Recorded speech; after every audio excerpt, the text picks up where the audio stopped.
જય શ્રી રામ, જય દ્વારકાધીશ મિત્રો। તો આજે તો સવારમાં આપણે આવી ગયા હતા ધાબા ઉપર અને પપ્પાએ ટોકો પાડે એટલે હવે આપણે જઈ રહ્યા છીએ નીચે, કેમ કે આજે મહેમાનને જવાનું છે તો ભાડું આપવાનું હતું। તો પપ્પાએ કીધું કે એક જગ્યાએ પૈસા લેવાના, ત્યાં પૈસા લેતા હોય તો આપણે નીકળી ગયા છીએ પૈસા લેવા માટે।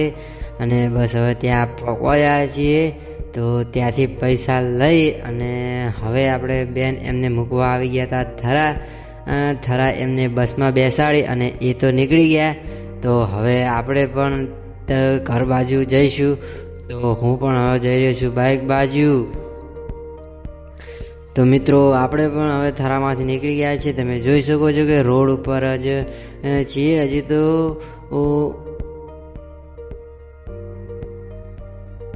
મિત્રો આજે તો બહુ ગજબની ઠંડી હતી, બહુ વધારે ઠંડી હતી, છતાં પણ શું કરીએ, વહેલા બાઇકમાં આવવું પડે। અને તો જે બાઇક આખી એ લોકોને જ ખબર છે કે વહેલા બાઇકમાં કેવી ઠંડી લાગે છે।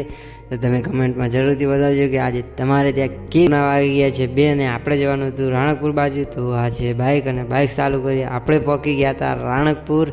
તો રાણકપુર આજે તો કંઈ ખાસ એવું કામ હતું નહીં, છતાં પણ પેલી આપણે જે વરિયાળી ખોરી હતી એ ખેડેલી પડી, પેલા ખરપેલી પડી છે, તો એમાં કાલે પાણી વાળવાનો વિચાર હતો।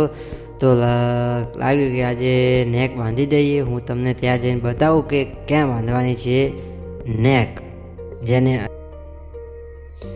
તો મિત્રો આ છે નેક જે થોડીક બાંધેલી હતી એમાં બાંધવાની છે, અને જોઈ શકો છો છેક ત્યાં સુધી બાંધવાની બાકી છે, ત્યાં બાંધવાની છે। તો હવે આપણે થોડીક ટાઈમ નેક બાંધીએ।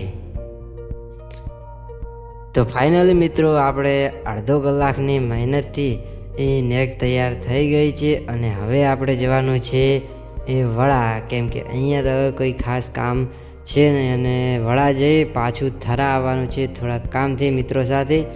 તો ફાઇનલી મિત્રો હવે આપણે આવી ગયા હતા વડા, અને હવે અહીંથી જઈએ છીએ એ થરા બાજુ। તો તમે જોઈ શકો છો આપણે અત્યારે ચાલતા જઈ રહ્યા છીએ પરંતુ એક ભાઈબંધ આવે છે આપણને લેવા। તો મિત્રો આપણને જનકસિંહ લેવા આવી ગયા હતા, અને બાઇકમાં બેસી હું સહદેવ અને જનકસિંહ 3 જણા નીકળી ગયા છે થરા જવા માટે।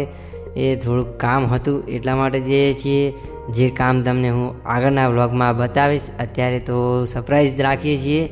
તો કામ બતાવીને આપણે નીકળી ગયા હતા રિટર્ન ઘર બાજુ।